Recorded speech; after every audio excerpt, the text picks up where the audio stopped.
Puji nama Tuhan. Shalom Bapak Ibu. Sekali lagi shalom. Ada sukacita? Haleluya.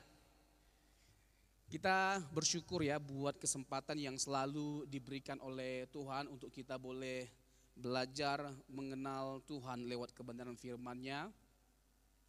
Dan harapannya kita semua memiliki respon yang benar terhadap setiap kebenaran demi kebenaran yang kita dengarkan, sehingga kita boleh menjadi orang-orang yang bertumbuh dewasa di dalam iman.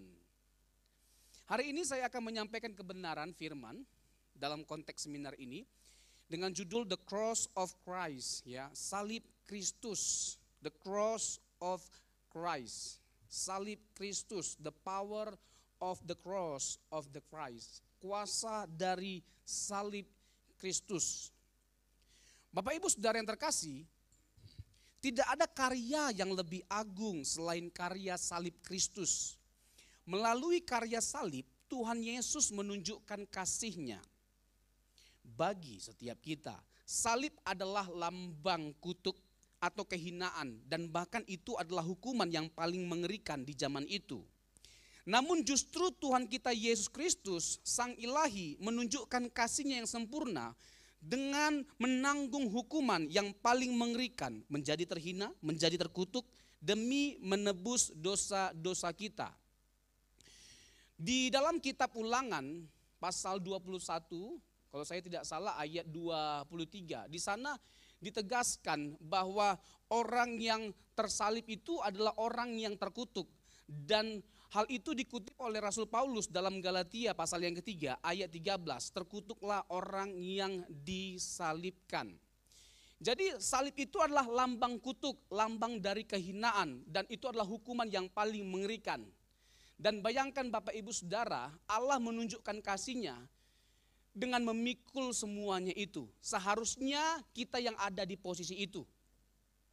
Itu menggambarkan kita yang telah jatuh ke dalam dosa. Kita adalah orang-orang hina, kita adalah orang yang terkutuk. Dan layak kita untuk menerima hukuman yang paling mengerikan.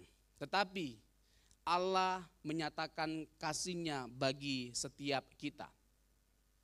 Jadi kalau kita berbicara tentang kekristenan, kekristenan itu identik dengan salib. Salib Kristus. Kemenangan, kemuliaan, kehidupan kekal datang dari Yesus yang tersalib. Kekristenan bukan berbicara tentang apa yang kita perbuat, tetapi apa yang Allah perbuat melalui anaknya yang tunggal. Injil itu adalah tentang Allah, tentang apa yang Allah perbuat melalui Yesus Kristus, bukan tentang kita. Injil menjadi menarik karena Injil itu tentang Yesus, dan kita tahu segala sesuatu tentang Yesus itu bukan hanya menarik, unik, tetapi mengagumkan. Yang setuju katakan amin. Segala sesuatu tentang Yesus adalah kegembiraan, satu sukacita yang begitu besar. Tidak bisa kita gambarkan dengan kata-kata betapa bersyukurnya kita, ya, ketika Yesus, ya, yang adalah Allah itu datang ke dunia, memperbaharui, membawa perubahan, membawa pemulihan lewat kehadirannya di tengah-tengah kita umat manusia. Salib Kristus adalah jalan penghubung antara kita dengan Allah.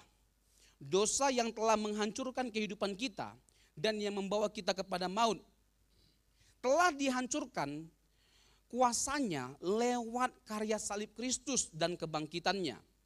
Dosa membawa kematian atau kebinasaan, dan ini adalah sebuah kengerian yang tidak seorang pun bisa menghindarinya. Kita tahu bahwa manusia ada dalam satu kepastian, yaitu binasa ketika manusia jatuh dalam dosa. Dan bukan hanya sekedar manusia itu pasti binasa karena kejatuhannya, tetapi manusia tidak bisa berbuat apa-apa untuk mengubah nasibnya. Kita tidak punya kekuatan untuk mengubah nasib kita yang pasti binasa. Tentu hal ini membuat kita harus memikirkan satu solusi. Apa solusinya? Solusinya adalah mempercayakan hidup kita kepada Dia yang bisa menyelamatkan kita. Makanya dalam konteks kekristenan, konsep keselamatan itu by grace alone. Hanya oleh anugerah, bukan melalui perbuatan kita. Karena kita yang telah jatuh dalam dosa ini divonis untuk mengalami hukuman mati. Dan apakah kita yang telah divonis hukuman mati bisa mengubah nasib kita? Tidak bisa. Hanya Tuhan yang bisa menolong kita dari vonis itu.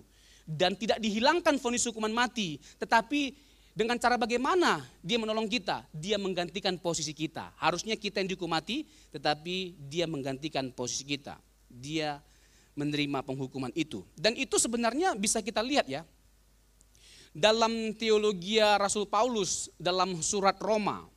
Misalnya dalam Roma 1 ayat 16 dan 17. Nanti boleh ditampilkan ayatnya ya. Roma 1, cepat sekali. Roma 1 ayat 16, 17. Sebab aku mempunyai keyakinan yang kokoh dalam Injil. Karena Injil adalah kekuatan Allah yang menyelamatkan setiap orang yang percaya. Pertama-tama orang Yahudi, tetapi juga orang Yunani. Bapak Ibu, saya ingin setiap kita jadi orang Kristen yang benar-benar memahami apa yang kita imani. Jangan sampai udah lama kita jadi Kristen tapi gak tahu apa-apa. Ya, apalagi kita orang Pentakosta ini ya kan, sering dianggap gak tahu apa-apa. Gak punya pengetahuan. Ya kan, taunya hanya bahasa roh, taunya mujizat, taunya ingin diberkati. Ya kan, khotbah yang digemari 5 langkah menuju sukses, 2 langkah hidup berkelimpahan. Nah, ini udah waktunya kita terbebas dari hal yang seperti itu. Bukan kita anti kaya, bukan kita anti sukses. Ya, kita semua ingin diberkati oleh Tuhan. Tapi yang paling penting itu adalah bagaimana kita membangun kesetiaan dan pengalaman rohani bersama dengan Tuhan. Itu lebih berharga dan lebih penting dari apapun. Amin. Ya, kita pastikan bahwa kita memiliki karakter yang kuat dengan kita membangun iman di atas kebenaran firman. Sekali lagi, sebab aku mempunyai keyakinan yang kokoh dalam Injil. Dalam bahasa asli, kata mempunyai keyakinan yang kokoh dalam Injil itu diartikan seperti ini. Dalam banyak terjemahan bahasa Inggris ya, aku tidak menjadi malu karena Injil. Aku tidak menjadi malu karena Injil. Tapi LAI menerjemahkannya dalam bahasa positif. Epaiskunomai, kalau saya tidak salah dalam bahasa Yunaninya. Dan itu artinya aku tidak menjadi malu karena Injil. Dan itu lebih dalam pemaknaannya pada akhirnya. Karena begini, kitab Roma itu ditulis oleh Rasul Paulus padahal dia belum pernah ke Roma. Pertanyaannya bagaimana mungkin dia bisa menulis surat Roma padahal belum pernah ketemu jemaat Roma atau belum pernah ke Roma. Nah, jadi ada tuduhan yang mengatakan bahwa Rasul Paulus itu takut datang ke Roma karena Roma itu adalah pusat kebijaksanaan dan kekuasaan. Ya, militer, Roma itu terkenal dengan dunia militer. Jadi itu pusat kebijaksanaan atau kekuasaan. Jadi dianggap bahwa Paulus itu takut gitu loh ke Roma. Takut kalah debat, apalagi yang disampaikannya itu tentang sesuatu yang dianggap bodoh, konyol gitu loh. Percaya tentang Yesus yang tersalib. Mempercayai Yesus yang tersalib itu dianggap bodoh. Jadi dalam konteks abad pertama, berita tentang Yesus yang tersalib bukan dianggap sebagai kabar baik. Tapi justru itu dianggap sebagai sebuah kebodohan. Bisa dilihat dalam 1 Korintus pasal yang pertama, ayat 23 dan 24 atau 22 sampai 24. Bagaimana di sana dinyatakan bahwa berita tentang salib bagi orang Yunani adalah sebuah kebodohan. Tapi bagi orang Yahudi itu sebuah batu sandungan. Tapi tidak bagi kita, berita tentang salib itu adalah hikmat dan kekuatan Allah. Karena justru kemenangan besar, kebaikan terbesar datang dari Yesus yang tersalib. Kebaikan yang terbesar itu dinyatakan Allah justru melalui sarana yang dianggap paling memalukan, yaitu salib. Nah, makanya kita bersyukur jadi orang Kristen. Karena apa? Dari peristiwa ini justru kita dapat memaknai satu kehidupan yang luar biasa agungnya. Di mana kita belajar pada akhirnya, walaupun kita mengalami penderitaan, kita tahu, kita percaya ada sesuatu yang baik yang bisa Tuhan kerjakan lewat penderitaan yang kita alami. Kuat sekali aminnya, banyak yang menderita kayak ini.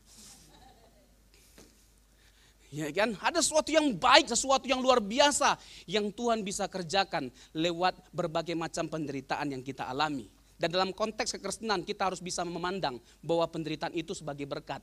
Karena kita tahu Allah turut bekerja untuk mendatang kebaikan dalam segala hal bagi mereka yang mengasihi Dia. Jadi bisa jadi Tuhan mengemas berkat lewat berbagai macam masalah yang kita hadapi.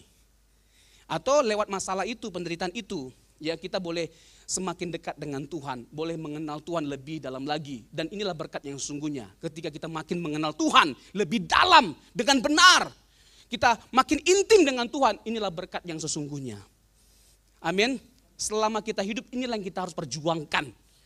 Apapun yang kita lakukan, itu adalah sebuah upaya untuk kita semakin menemukan Tuhan, semakin mengenal Tuhan.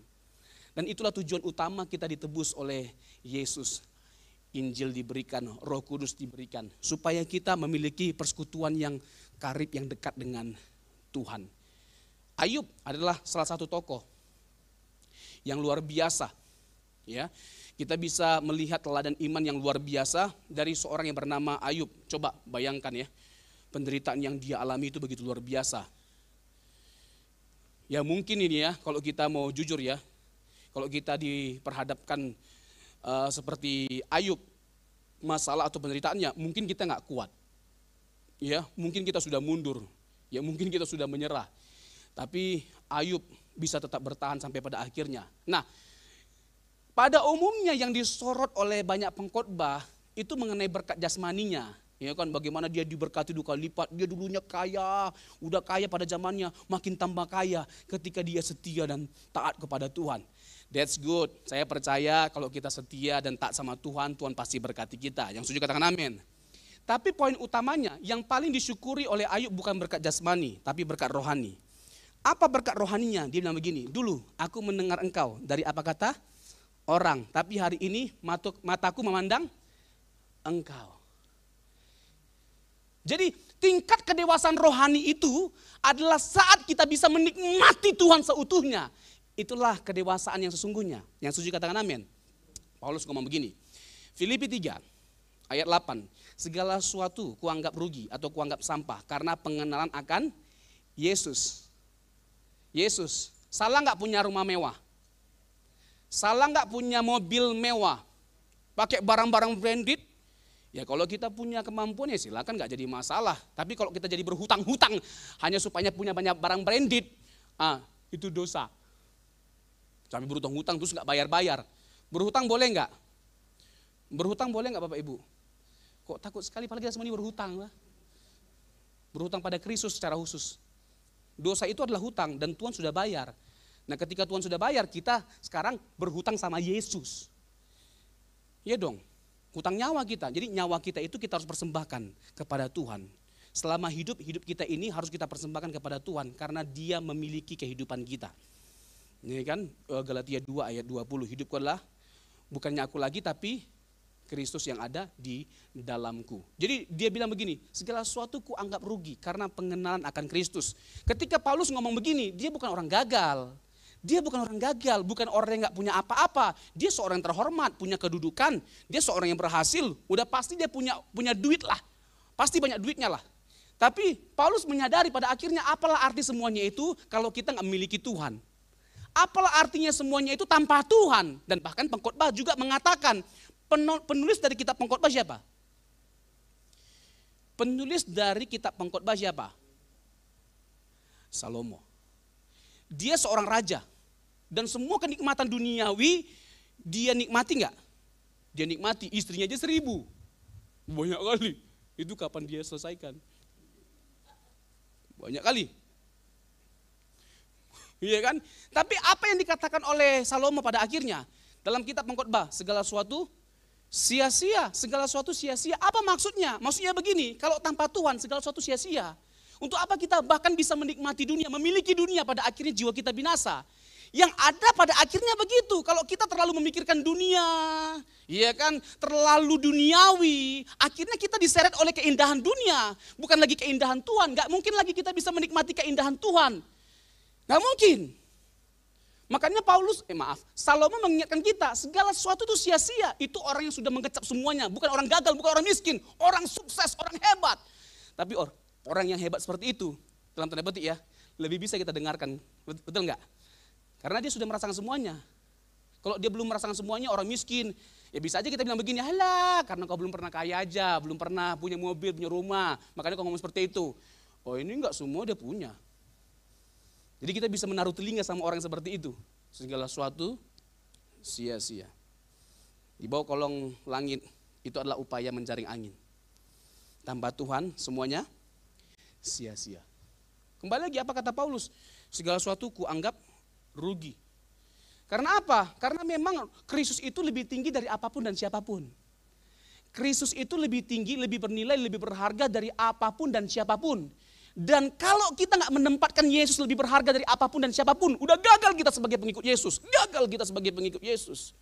Bahkan Yesus kita itu lebih berharga daripada anak istri kita atau suami kita. Amin. Halo? Bahkan Tuhan Yesus itu lebih berharga daripada anak istri dan suami kita. Nggak apa-apa, saya ulangi sampai selesai. Kan lebih berharga dari apapun dan siapapun. Halo? Makanya tidak ada apapun di dunia ini yang bisa kita atau perlu kita pegang erat-erat. Hanya Yesus yang bisa kita pegang dengan erat-erat. Karena apapun bisa hilang. Apapun bisa meninggalkan kita. Apapun bisa mengecewakan kita. Tapi ada satu pribadi yang tidak akan pernah mengecewakan. Yang tidak akan pernah bisa hilang dari genggaman kita. Itulah Yesus Kristus. It is why we believe in Him. It is why we have to trust Him. Agak-agak bahasa Inggris sedikit ya kan, biar kelihatan keren. Ini kan meskipun udah 5 bulan saya hafal. Jadi segala sesuatu tentang Yesus itu mengagumkan, ya menarik, menyenangkan, istimewa lah Tuhan kita Yesus Kristus. Makanya udah tepat pilihan kita, nggak salah kita percaya Yesus. Dan jangan sampai kita jadi orang Kristen karena lahir sebagai Kristen makanya Kristen. Tapi kita menjadi Kristen percaya Yesus karena pengertian. Karena pilihan, kita memilih untuk percaya Yesus karena tidak ada pilihan yang lebih baik selain memilih Yesus. Dialah pilihan terbaik, dialah pilihan terbaik yang pernah kita ambil, yang pernah kita putuskan selama kita hidup. Amin. Jadi kehilangan apapun siapapun di dunia ini gak jadi masalah, asalkan jangan kita kehilangan Yesus. When you get Christ, you get everything. When you lose Christ, you lose everything. Jadi, ya.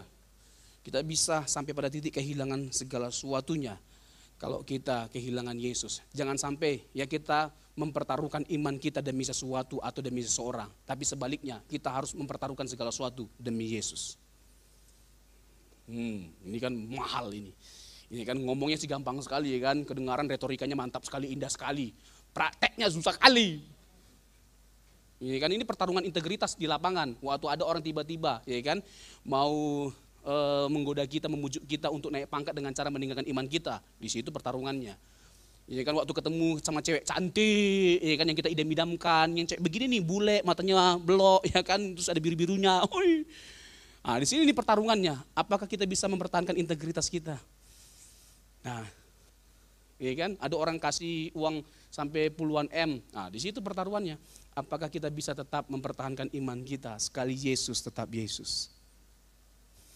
Kalau sampai pada titik kita benar-benar menikmati Yesus dan menjadikan Dia sebagai segala-galanya bagi setiap kita, kita tidak akan tergoyahkan oleh apapun dan siapapun.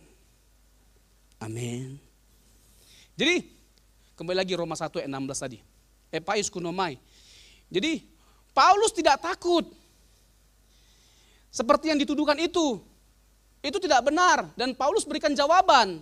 Dan pada akhirnya memang Paulus ke Roma. Dan memang Paulus itu pada akhirnya mati di kota ya Siantar, betul. Kota Roma apa? Di bawah pemerintahan Nero dengan cara dipancung kepalanya. Itu bukti bahwa dia nggak takut sama sekali. Dia udah terbiasa, ya memberitakan Injil, ditangkap, disesah, ya dipukuli, dipenjara, udah biasa, apa? Dan itu nggak membuat dia menjadi patah arang atau putus asa, tetap Injil dia beritakan. Ini orang benar-benar menyala abangku. Ya, semangat penginjilannya udah luar biasa sekali. Iya kan? Ya kan kalau ada lagu Yura pada waktu itu langsung dia bilang, aku bisa Yura. Iya kan? Dia buktikan bahwa dia bisa, dia buktikan bahwa dia nggak takut. Ya kan? Dia buktikan bahwa Injil itu bukan suatu kebodohan, tapi kekuatan. Nah, dia kasih jawaban. Kenapa dia berkata bahwa dia tidak menjadi takut karena Injil? Dia jelaskan alasannya, karena Injil adalah kekuatan Allah. Dalam bahasa asli kata kekuatan itu artinya dunamis. Dunamis itu terkait dengan panggilan Allah bagi setiap orang untuk menikmati keselamatan yang telah dikerjakan oleh Yesus. Itu dunamis. Nah, selanjutnya ini menarik, ayat 17.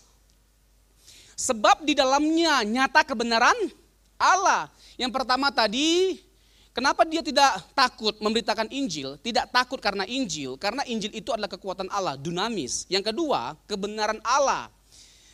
Kebenaran Allah dalam bahasa Yunaninya dikaiosune. Dikaiosune itu ada kaitannya dalam konteks pengadilan. Jadi hakim membacakan seorang terdakwa terbebas ya dari hukuman, dinyatakan bebas. Ya, tidak lagi dia menanggung hukuman yang harusnya dia pikul. Nah, dalam konteks inilah Yesus hadir. Dia membebaskan kita dengan cara dia yang menanggung hukuman yang harus kita pikul. Dikaiosune. Jadi Injil itu adalah sesuatu yang luar biasa. Injil itu adalah the strongest weapon that we have, that God gave to us. Injil itu adalah satu senjata terkuat yang Allah pernah berikan bagi setiap kita untuk melawan pengaruh dunia yang begitu luar biasa jahatnya. Dunia makin hari makin jahat, makin gelap. Saking jahatnya dunia ini, lebih mudah bagi kita jadi jahat daripada jadi baik. Saking jahatnya. Terus apa senjata kita untuk melawan pengaruh dunia yang begitu jahat? Enggak ada yang lain selain Injil. Yang setuju katakan amin. Makanya tiada hari di mana kita tidak merenungkan firman. Setiap hari kita merenungkan firman Tuhan supaya kehidupan kita, perkataan kita, hidup kita diwarnai oleh firman Tuhan. Apa yang mewarnai hidup kita bergantung pada apa yang kita masukkan dalam pikiran kita. Kalau sesuatu yang baik yang kita masukkan, yang baik yang akan kita keluarkan lewat tindakan dan perkataan kita. Amin. Jadi salib Kristus adalah jalan penghubung antara kita dengan Allah. Dosa yang telah menghancurkan kehidupan kita dan yang membawa kita kepada maut telah dihancurkan kuasanya lewat karya salib Kristus dan kebangkitannya. Namun dosa membawa kematian atau kebinasaan dan ini adalah sebuah kengerian yang tidak seorang pun bisa menghindarinya. Namun Yesus yang lebih berkuasa daripada maut telah menghancurkannya lewat kebangkitannya. Esensi kebangkitan Yesus bukanlah mengubah kita yang jahat menjadi baik, tetapi yang mati menjadi hidup. Inilah kekuatan dari karya salib dan kebangkitan Yesus. Bukan dalam konteks mengubah kita yang jahat jadi baik, tapi mengubah yang mati jadi hidup. Death. From death to become life. Ya, dari mati menjadi hidup. Jadi, kekristenan diwarnai dan dikarakteristikkan dengan keyakinan bahwa Yesus adalah Allah yang hadir untuk menyelamatkan setiap kita dengan jalan menjelma menjadi manusia. Dalam keadaannya sebagai manusia, ia telah dibunuh, dikuburkan, dibangkitkan, dan menampakkan diri kepada sejumlah saksi. 1 Korintus 15 ayat 3-8, nanti Bapak Ibu baca di rumah. Kan Bapak Ibu ini kan orang-orang rajin baca Alkitab, kelihatan dari wajahnya. Insya Allah. Ya, 1 Korintus 15 ayat 3-8. Ya, inti Injil disampaikan oleh Rasul Paulus dalam surat itu, dalam pasal itu. Ya, bagaimana ditegaskan oleh Rasul Paulus di sana bahwa Yesus itu mati, dikuburkan, ya, bangkit dan dia menampakkan diri kepada banyak saksi. Bapak Ibu Saudara yang terkasih, kalau kita bicara tentang peristiwa apa ya yang melahirkan kekristenan, yang membuat gereja itu bisa ada? Peristiwa apa yang menghadirkan pengharapan bagi setiap kita yang putus asa dan pasti binasa? Peristiwa apa yang telah memulihkan hubungan kita dengan Allah? Peristiwa kebangkitan. Kebangkitan itu jantung dari kekristenan. Kalau Yesus tidak bangkit, tidak ada keselamatan, tidak ada pengharapan, tidak ada pengampunan, tidak ada kekristenan, tidak ada gereja. Jadi semuanya itu bisa dimungkinkan, bisa ada karena ada Yesus yang bangkit. Bapak Ibu percaya bahwa Yesus bangkit? Atau kita harus seperti Thomas, melihat dulu baru percaya? Percaya meskipun tidak melihat? Dan apakah peristiwa kebangkitan Yesus itu bisa dipertanggungjawabkan? Bisa dipertanggungjawabkan? Bapak Ibu bisa buktikan bahwa Yesus bangkit? Bisa? Ya pokoknya bangkit Pak Pendeta, pokoknya bangkit. Susah amat. Gak bisa pokoknya. Ya kan, iman kita itu kan dibangun di atas dasar yang kuat. Baik secara teologis maupun secara historis. Ya kan ada orang yang kalau kita jelaskan pakai Alkitab, itu kan imanmu. Sekarang pertanyaannya, lewat sejarah bisa nggak dibuktikan? Bisa nggak dibuktikan? Nah, saya akan buktikan secara internal maupun eksternal. Ya, jadi secara internal maupun eksternal. Secara internal ada 4 bukti dari kebangkitan Yesus yang dicatat oleh Alkitab. Yang pertama kubur kosong. Tapi kubur kosong tidak satu-satunya bukti yang membuktikan Yesus bangkit, karena bisa aja dicuri kan mayatnya kan.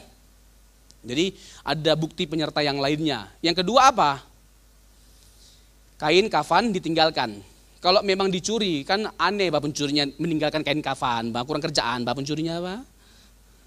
Iya kan? Kain kafan ditinggalkan. Yang ketiga, para buronan, ya betul. Para saksi.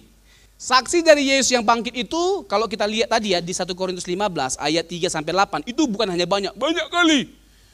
Ini kan bukan hanya banyak tapi banyak kali. Ya, ada Kefas itu siapa? Petrus, ada Yakobus, saudara Yesus, lalu ada para rasul, lalu ada 500 pasang iklan. Ya. Ada 500 pasang mata. Lalu terakhir ada siapa? Rasul Paulus. Ada Rasul Paulus yang terakhir. Ya kan? Jadi banyak sekali saksi dari Yesus yang bangkit.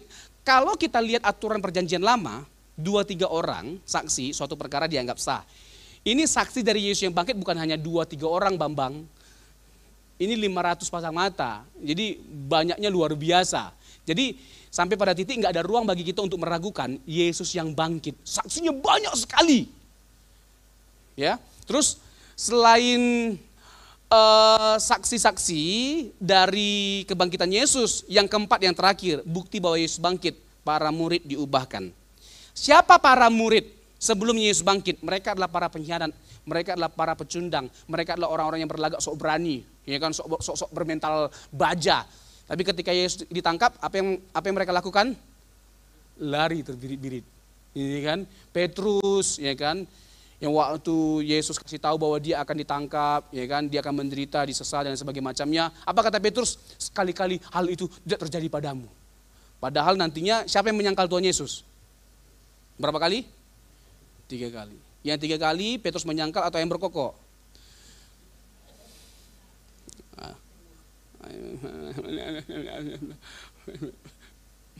Ya kan, Petrus menyangkal Tuhan Yesus 3 kali ya. Petrus menyangkal 3 kali. Bapak Ibu ingat nggak kisah waktu Yesus bangkit? Yesus bertanya kepada Petrus, apakah engkau mengasihi aku? Berapa kali? 3 kali. Itu mengingatkan Petrus bahwa dia pernah menyangkal Yesus sebanyak 3 kali. Jadi yang 3 kali yang berkokok atau Petrus menyangkal? Ya. Nggak ada menggonggong nggak ada sini. Ya. Ayamnya apa? Menggonggong.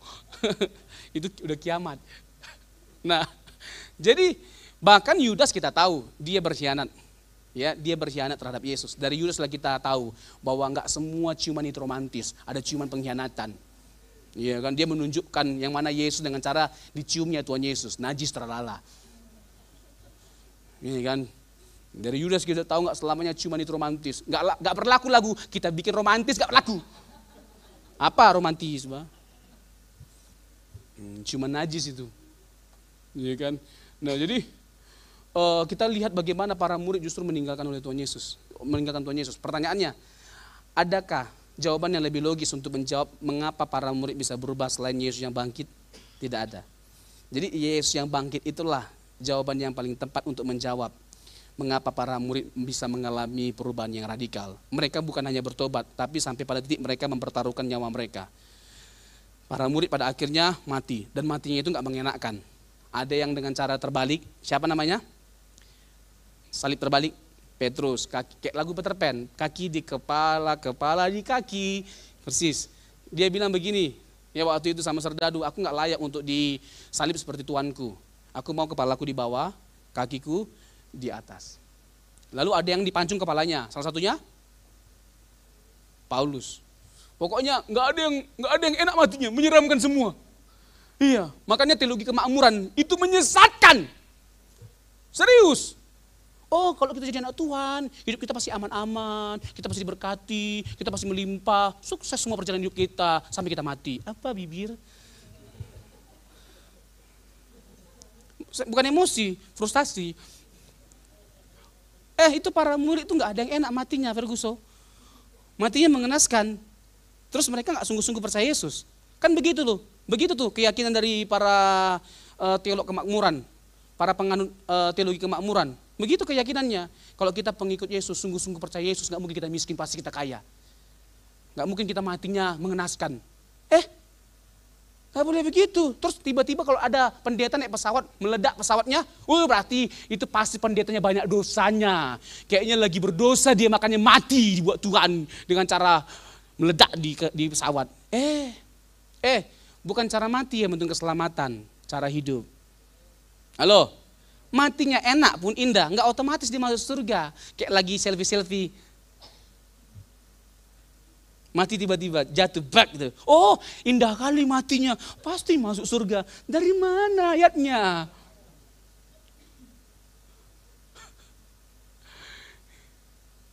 Halo. Makanya ya kalau kita bicara tentang keinginan ya kita semua ingin matinya enak lah, ya kan? Kayak lagi ibadah, ya kan, lagi berdoa, lagi sujud, ya kan? Ya kan, Pak Andi kan lagi berdoa atau lagi WL, kayak saya lagi khotbah, ya kan, enak kali, indah kali kan, matinya bagaimana waktu lagi WL, matinya bagaimana waktu lagi khotbah, kan enak, tapi kalau bisa 85 tahun. Kan belum selesai Bapak Ibu langsung, jangan cepat, aku pun gak mau cepat-cepat Pak.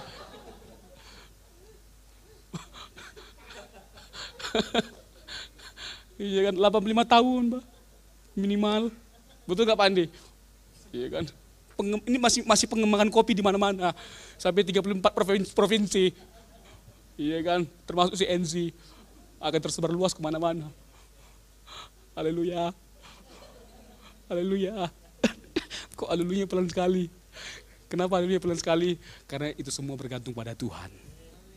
Kita sudah di titik ya jadi orang yang dewasa, ya kan. Apa yang membuat hati Tuhan senang, lakukannya Tuhan.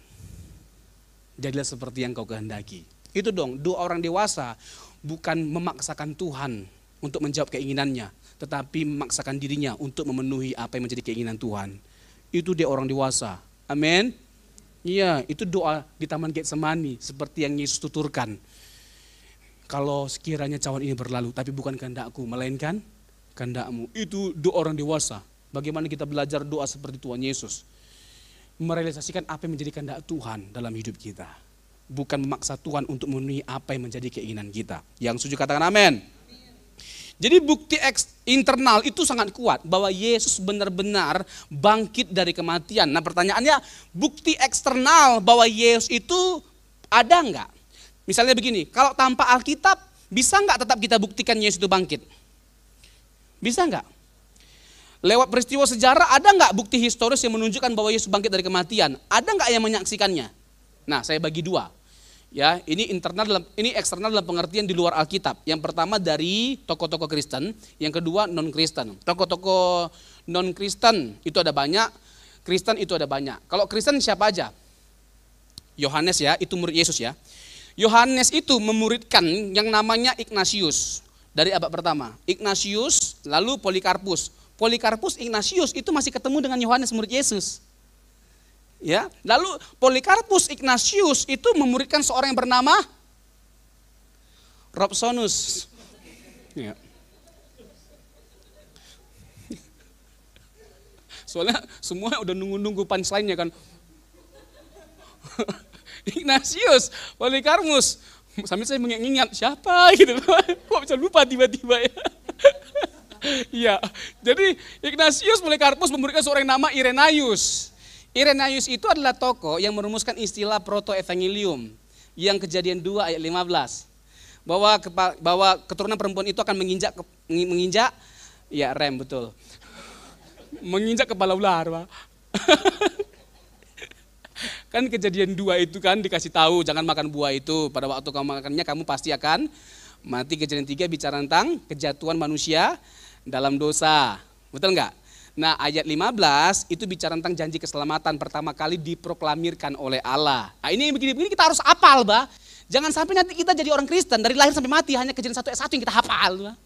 Pada mulanya alam cipta langit dan bumi, terus mati pengen masuk surga, dari mana ceritanya, Bah?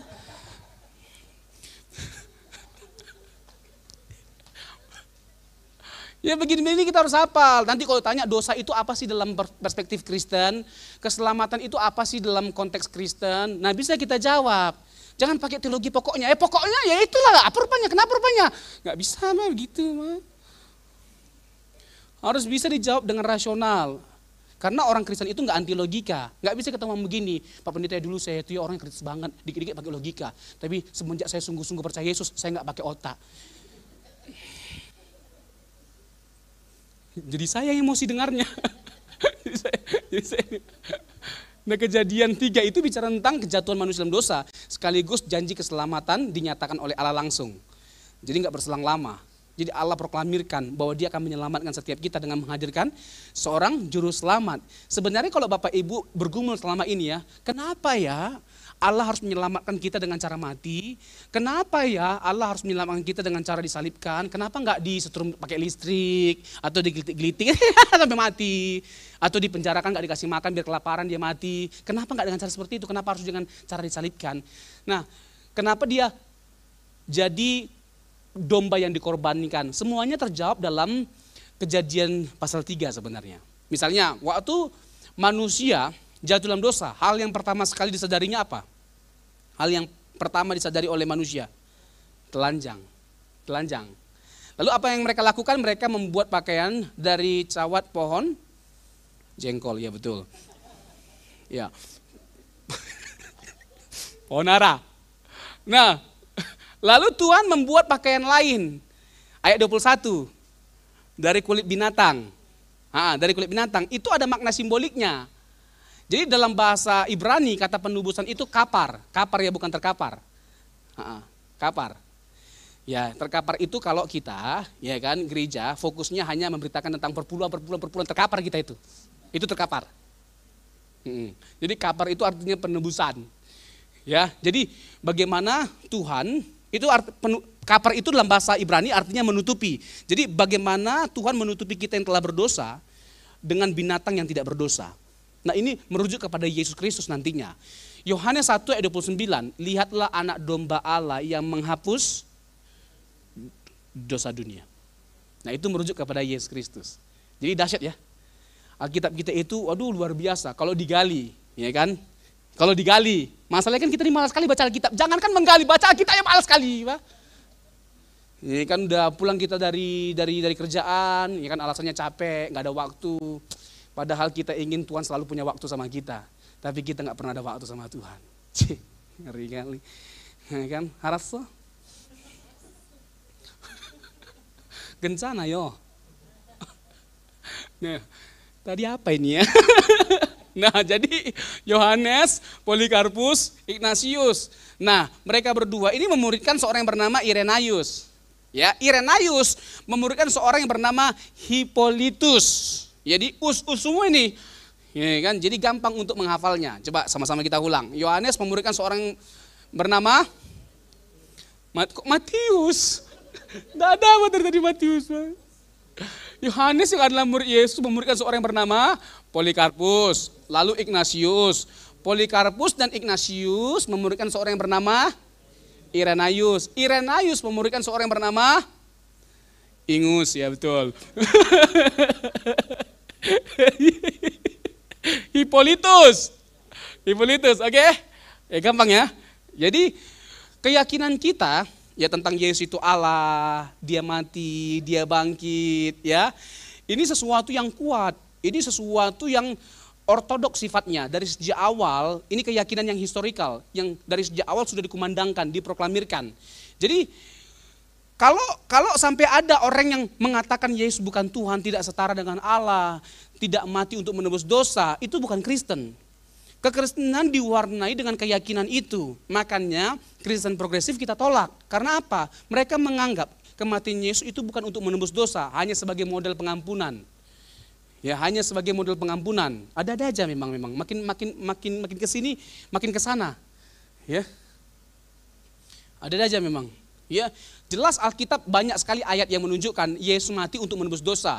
1 Korintus 15 ayat 2 sampai 3, ya, 3 atau 4, atau Galatia 1 ayat 3 dan 4, Roma pasal 3 ayat 23, 24 sampai 25. Banyak sekali ayat-ayatnya. Ini saya menghafal banyak ayat itu bukan karena hebat ya, tapi saya bergumul menghafalnya sampai 5 bulan. Ya, demi seminar CNC. Haleluya. Jadi bukti-bukti Yesus yang bangkit itu dari sisi sejarah kuat sekali. Itu dari sisi internal orang-orang Kristen. Dari eksternal ada enggak? Banyak. Banyak us-us juga ini. Talus ya, yang menggambarkan cuaca, ya, keadaan pada waktu Yesus dibangkitkan. Lalu ada Josephus Flavius. Lalu ada Tacitus. Ya, Tacitus. Lalu ada Plegon, dan masih banyak lagi yang lainnya. Jadi satu lagi saya lupa ini ya. Ada Marabar Serapion, ya, Marabar Serapion. Jadi banyak sekali ya saksi dari Yesus yang bangkit dari sisi sejarah, dan ini itu dari abad ke-1 dan 2. Abad 1 dan 2. Nah, kalau abad 1 dan 2 bukti-bukti atau saksi-saksi dari Yesus yang bangkit, dan ini objektif sifatnya karena di luar Alkitab. Jadi sangat bisa diterima data-datanya karena mereka bukan orang Kristen, bukan orang yang percaya Yesus. Mereka mendokumentasikannya bahwa Yesus itu mati dan bangkit, dan para muridnya itu rela mati untuk Yesus yang bangkit. Meskipun mereka itu hanya mengakui Yesus sebagai guru moral pada waktu itu yang kagum dengan pengajarannya, sama seperti para teolog liberal, ya, seperti Rudolf Bultmann, ya, dia nggak percaya Yesus mati untuk menebus dosa, ya, makanya ada istilah dari Rudolf Bultmann itu demitologisasi. Jadi Alkitab itu banyak berisi mitos-mitos, jadi harus dibuang, ya, Alkitab itu dari berbagai macam mitos seperti lahir tanpa hubungan biologis antara pria dan wanita, itu dianggap dia mitos, nggak masuk akal. Dan berbagai macam hal-hal yang berbau supernatural atau mujizat itu dianggapnya mitos. Nah, jadi kekristenan memang nggak bisa dipungkiri, diperhadapkan dengan banyak para penyerang, ya, diperhadapkan dengan banyak sekali para penyerang. Tapi kekristenan terbukti dari sejarah tetap bertahan meskipun banyak pengkritik, penyerang, tapi Alkitab kita, keyakinan kita sampai hari ini tetap bertahan. Karena ada Roh Kudus yang mengawal setiap kita atau kegerakan kekristenan di sepanjang segala zaman sampai nanti Yesus datang kali kedua. Untuk itu pastikan bahwa kita sungguh-sungguh setia, sungguh-sungguh mengasihi Yesus, ya kan? Jadi kita itu benar-benar Kristen. Jangan hanya KTP kita yang Kristen, tapi hidup kita nggak Kristen. Nanti pas pengangkatan, jangan sampai nanti kita nggak diangkat, KTP kita yang diangkat. Nah, jadi kekristenan itu memiliki keyakinan yang kokoh, yang kuat, karena dibangun di atas dasar yang sangat-sangat kuat terkait dengan Yesus yang bangkit, dan ini sesuatu yang bersifat historikal, dapat dibuktikan dari sisi sejarah.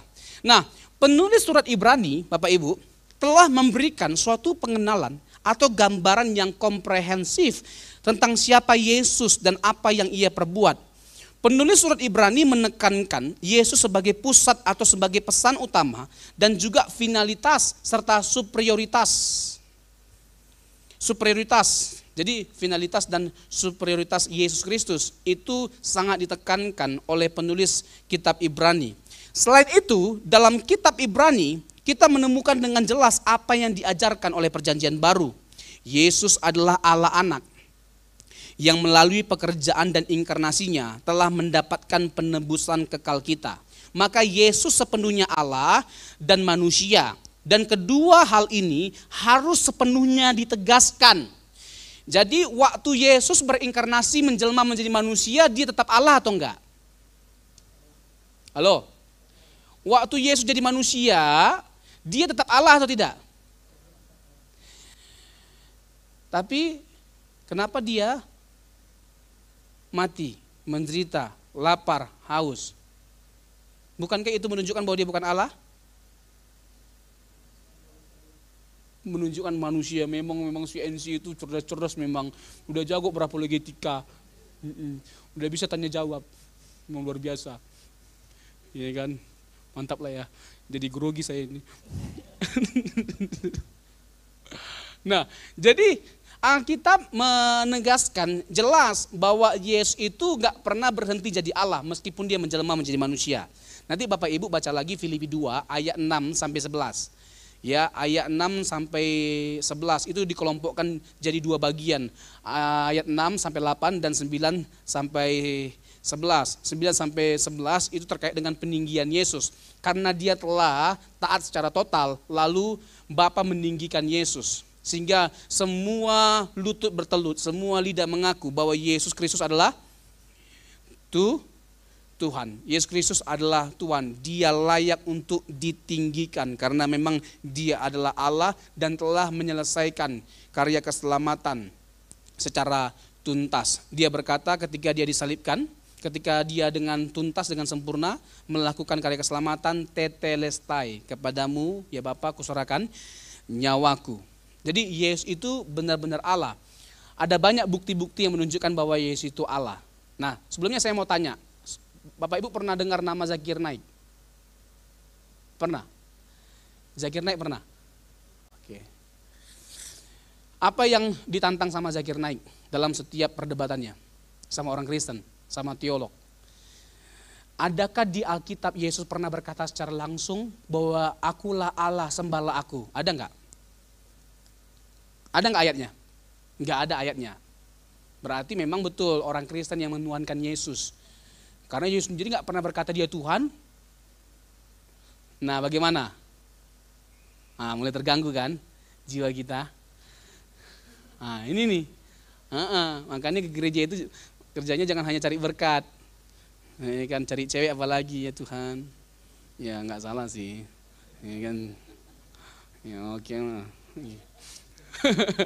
Nah, memang tidak pernah Yesus secara langsung berkata akulah Tuhan dan sembahlah aku. Tapi bukan berarti tidak ada cara lain untuk kita membuktikan keilahiannya. Ada begitu banyak cara yang bisa kita pergunakan, kita tunjukkan untuk membuktikan bahwa Yesus itu Allah. Manusia bisa mengampuni dosa? Manusia bisa mengampuni dosa? Tidak bisa, itu adalah pekerjaan Allah. Markus pasal 2 ayat 7 sampai 10. Di sana ditegaskan bagaimana orang Yahudi menjadi marah. Karena apa? Karena Yesus mengampuni dosa. Karena mengampuni dosa itu adalah pekerjaan Allah. Jadi secara tidak langsung Yesus sedang mengklaim dirinya adalah Allah. Dan dia klaim lebih tegas lagi. Asal kamu tahu anak manusia berkuasa untuk mengampuni dosa. Nah, kalau hanya sekedar klaim tanpa ada bukti, bisa enggak? Enggak bisa. Nah, bagaimana cara Yesus membuktikan klaimnya? Dia menyembuhkan orang lumpuh itu. Jadi kesembuhan atau mujizat yang dialami oleh orang lumpuh itu memverifikasi kebenaran bahwa Yesus berkuasa untuk mengampuni dosa. Nah, Bapak Ibu bisa lihat lagi, banyak sekali ya bukti-bukti dari keilahian Tuhan Yesus yang sekalipun dia nggak pernah secara langsung mengatakan dirinya Allah, sembahlah aku, tetapi kita masih punya berbagai macam cara untuk menunjukkan bahwa Yesus itu adalah Allah. Misalnya Yesus itu disembah oleh Thomas, ya Tuhanku ya Allahku, hokriosmu kai hoteosmu, Yohanes pasal 20 ayat 28. Kan Thomas nggak percaya kan bahwa Yesus itu bangkit. Aku nggak percaya kalau aku tidak melihat dan tidak meraba tangan atau lambungnya. Lalu Yesus datang dan memenuhi apa yang menjadi keinginan Thomas. Lihatlah, cucukkanlah jarimu. Lalu apa kata Thomas? Ya Tuhanku, ya Allahku. Kalau Yesus bukan Allah, dia harus menolak, betul enggak? Tapi karena dia Allah lah, makanya dia tidak menolak. Ada enggak kasusnya di Alkitab yang pernah disembah sebagai Allah tapi menolak? Ada. Misalnya siapa? Misalnya Kornelius. Kornelius itu pernah menyembah Petrus, tapi Petrus menolak dalam Kisah Rasul pasal yang ke-10. Lalu ada Barnabas dan Paulus di Derbe, Ikonium Derbe, di Kisah Rasul pasal 14. Disembah mereka, lalu apa yang mereka lakukan? Mereka menolak. Satu dianggap sebagai dewa Zeus, satu lagi Hermes. Ini dewa ya Bapak Ibu ya, Ibu-ibu ya, bukan tas. Ya, nanti kata Pak Robson ini itu Hermes itu Alkitabiah. Ya kan minta kreditmu, kartu kreditmu, ya Allah, kok jauh kali penafsirannya. Dewa. Nah, mereka itu disembah sebagai Allah, sebagai dewa, tapi mereka menolak. Tapi ada loh satu tokoh disembah sebagai Allah, tapi tidak menolak. Siapa namanya? Itu membuktikan bahwa dia Allah. Jadi ada begitu banyak, saya nggak punya waktu untuk menjelaskannya itu secara panjang lebar. Tetapi bagi saya kita sudah pernah menseminarkan tema itu bahwa Yesus itu adalah Allah dan setara dengan Bapa. Nanti bisa lihat di YouTube CNC. Ini kan. Dan jangan lupa like and subscribe. Ya, karena banyak sekali kayak Matius misalnya, ya khotbah Yesus di bukit, kan banyak orang kan fokusnya kepada kagum dengan ajaran moral Tuhan Yesus luar biasa. Ya, pasal 5 sampai pasal 7 itu terkait dengan khotbah Yesus di bukit. Tapi poin utamanya, penegasan utamanya yang bisa kita petik adalah bahwa Yesus sedang menunjukkan otoritasnya sebagai Allah. Di mana poinnya? Pertama begini, Allah memberikan hukum kepada Musa di mana? Gunung Kidul, betul. Gunung Sinai.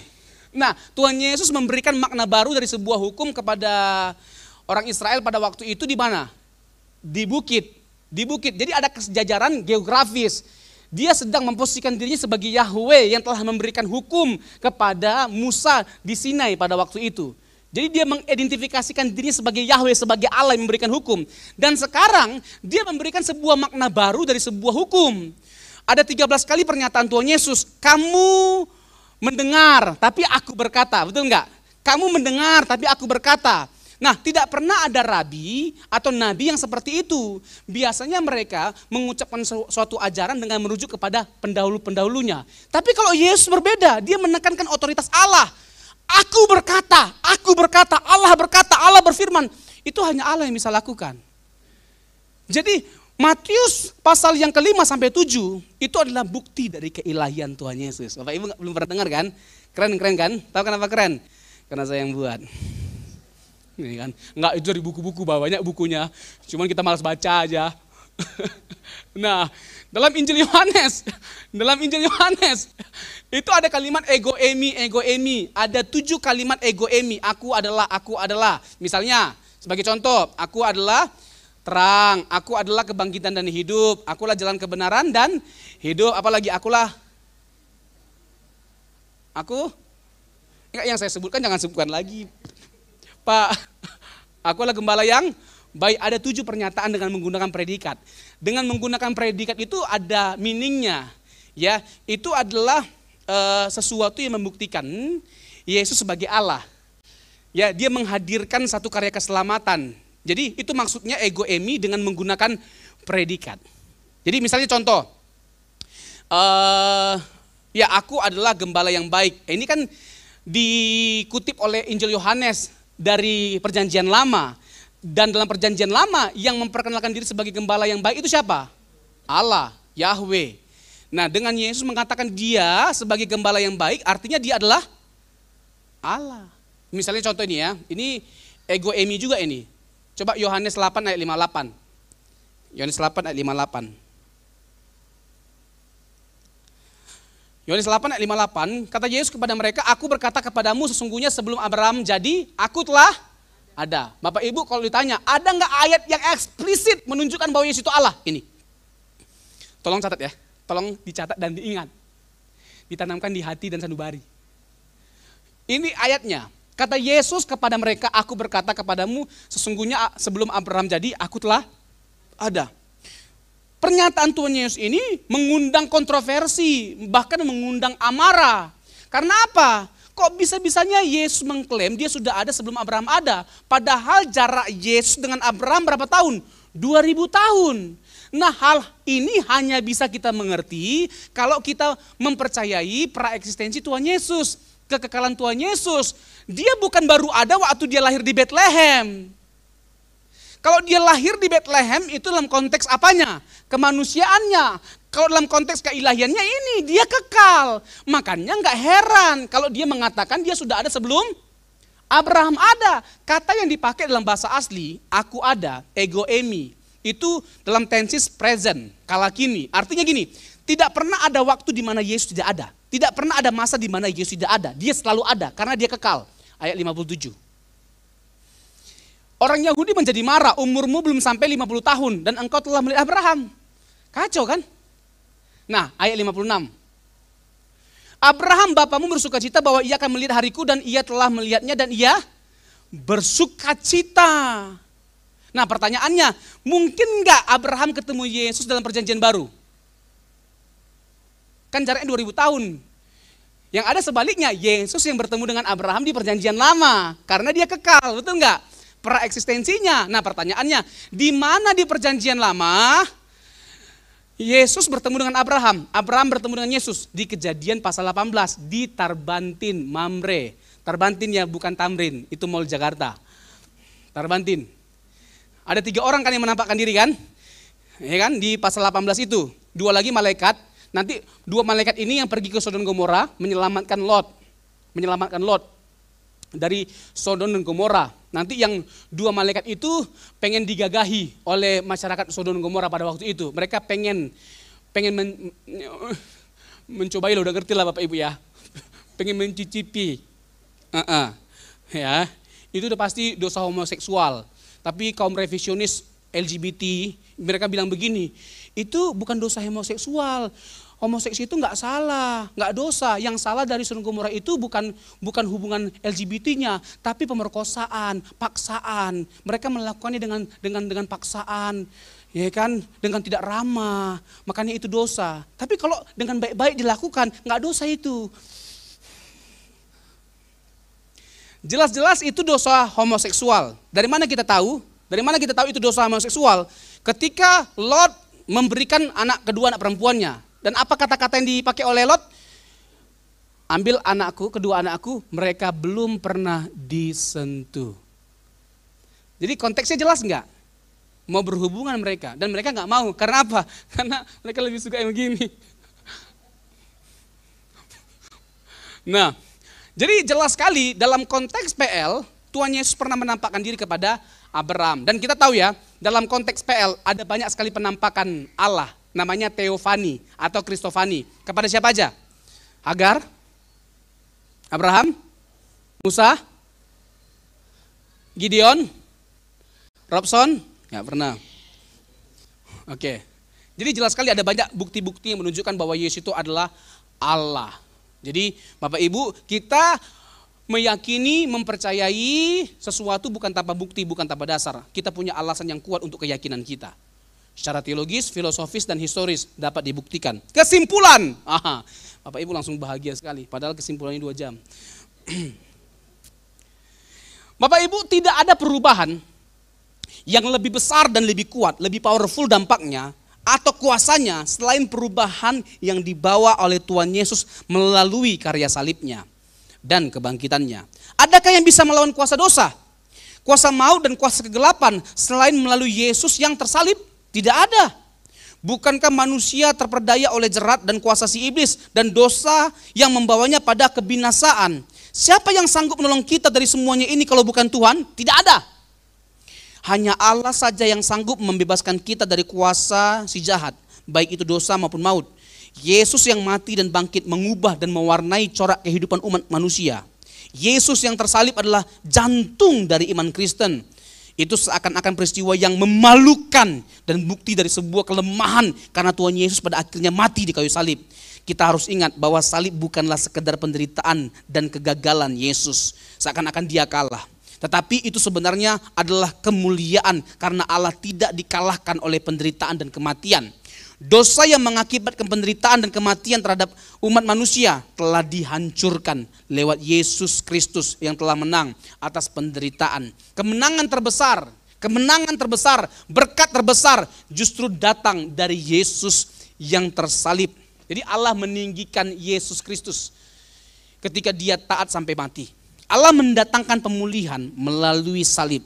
Salib adalah bukti bahwa manusia telah menentang Allah dan harus menerima murka Allah. Namun Yesus menggantikan kita sehingga salib menjadi sarana Allah menyalurkan kasih dan penebusannya yang sempurna. Oleh karena itu, salib menjadi simbol paradoksal. Salib bukanlah simbol one-sided, tetapi sebuah simbol two-sided. Salib bukan hanya simbol dari penderitaan, tetapi sekaligus simbol harapan akan keselamatan. Jadi, itu bukan sesuatu yang membuat kita malu. Ketika identitas kekristenan terkait dengan salib, itu tidak membuat kita malu, justru membuat kita bangga. karena kemerdekaan kita, keselamatan kita, justru karena ada Yesus yang tersalib. Salib mendatangkan pengampunan, pemulihan, dan kekuatan bagi umat manusia. Inilah tujuan dari salib itu, yakni pemulihan atas diri manusia dan pemulihan hubungan sehingga manusia dapat kembali bersekutu dengan Allah, dan persekutuan yang sempurna akan terwujud ketika Ia membawa kita pulang ke kerajaannya. Mari Bapak Ibu, kita bawa spirit pemulihan itu dalam aspek kehidupan kita, dalam pekerjaan, dalam pelayanan, ya kan? Dalam rumah tangga. Kalau spirit pemulihan itu kita bawa, yang ada apa? Kebahagiaan, sukacita, ya kan, saling mendorong, saling mengayomi, saling merangkul, saling mendoakan, ya kan. Ada kesalahan orang, tidak dengan mudahnya kita menghakimi, kita rangkul, ya kan. Tidak mudahnya kita jatuh atau mundur hanya karena ada orang yang berbuat salah terhadap kita. Kita sentuh dengan kasih Kristus. Amin. Amin. Bapak-bapak mulai belajar untuk lebih lagi mengasihi istri. Ya kan, jangan merasa paling capek pulang dari kerja. Istri juga capek ya, membesarkan anak. Anak 5, ya kan, bedanya cuma setahun 5-5-nya. Anaknya berbagai macam karakternya, ada seperti Hulk, Spiderman, macam-macam, Mbak. Tahu-tahu rumahnya udah hancur, ada yang lompat sana lompat sini. Ya, jangan kira bapak-bapak, ibu-ibu tidak capek. Ya. Jangan seakan paling capek. Ya kan? Apa yang salah dengan menghargai istri sekali-sekali, Mbak? Iya kan, Mami. Papi gak bisa membayangkan kehidupan Papi tanpa Mami. Anak kita kecil-kecil semua, Mi. Ada 5 lagi. Mami itu luar biasa. Tegar, kuat, ya kan. Tetap selalu senyum menghadapi Papi yang seperti ini. Aduh, sarangiok, Mi. Wih, itu istrinya langsung mau lompat, ya kan. Mau lompat kulkas maksudnya, mau masak makanan enak. Iya kan, amin Bapak-bapak, amin Bapak-bapak, amin. Ibu-ibu mulai kurangi cerewetnya, jangan hanya amin aja, amin Bu. Iya, dikit-dikit apa aja dicereweti, apa aja dipersoalkan sama ibu-ibu, ya kan. Ya kan, sekali-sekali biarkanlah suami senang dengan hobinya, ya kan. Apa ini kamu tak bareng di sini? Kamu ini udah berkali aku bilang ini, kalau mandi bawa anduk, ya udahlah. Yang ketawa itu yang pengalaman. Kayaknya sering dimarahi kayaknya. Sering dicereweti sama istri. Iya kan, saking cerewetnya istrinya, bukan hanya suami yang takut, anak-anak juga takut, sampai kucing pun melewat takut meong-meong. Apa meong-meong? Saking cerewetnya. Tapi ibu di sini nggak ada seperti itu, baik-baik semua. Baik-baik semua, insya Allah. Jadi kita harus bawa spirit pemulihan itu dalam kehidupan kita. Amin. Dalam rumah tangga secara khusus, praktekkanlah kasih dan kebenaran itu mulai dari rumah. Jangan sampai kita itu harum di luar tapi busuk di rumah, bau di rumah. Halo? Iya dong, iya. Misalnya kalau saya nih ya kan, jadi apa saya? Misalnya kalau saya sudah punya istri, ya kan, saya itu kasar sama istri saya, nggak baik di rumah. Di luar, saya mengesankan diri saya harum. Ya kan, saya ngomong tentang saya ini orang yang baik, saya ini orang yang begini-begini, baik sekali lah pokoknya. Saya menyematkan diri saya, ya kan. Istri saya di depan yang mendengar saya kok begini. Halo, bisa nggak seperti ini? Bisa, ya, nggak ada yang sempurna. Ya kan, pendeta juga nggak sempurna. Makanya kita jangan mengkultuskan pendeta, karena nggak ada gereja yang sempurna, nggak ada pendeta yang sempurna. Halo, makanya yang paling pertama itu cari firman kalau ke gereja. Dan janganlah cari gereja karena dekat dengan rumah, dekat dengan kebenaran. Berikan tepuk tangan bagi Tuhan kita. Amin. Tapi kalau Bapak Ibu yang rumahnya dekat dengan CNC, udah tepat itu. Iya. Yang jauh lebih tepat lagi. Lebih tepat lagi. Jangan sampai beralih ke tempat yang lain. Sekali CNC tetap CNC. Yang suka katakan amin. CNC. Haleluya. Ya kan? Jadi bagaimana kita senantiasa mengaplikasikan kebenaran karya salib Kristus yang begitu indah. Terakhir, melalui karya salib ada paradoks Injil. Kasih Allah yang berkorban telah mengubah sarana yang menghadirkan kematian menjadi sarana yang menghadirkan kehidupan. Salib adalah pembalikan yang agung. Di atas salib kemuliaan diperoleh melalui kehinaan. Kemuliaan dinyatakan melalui aib.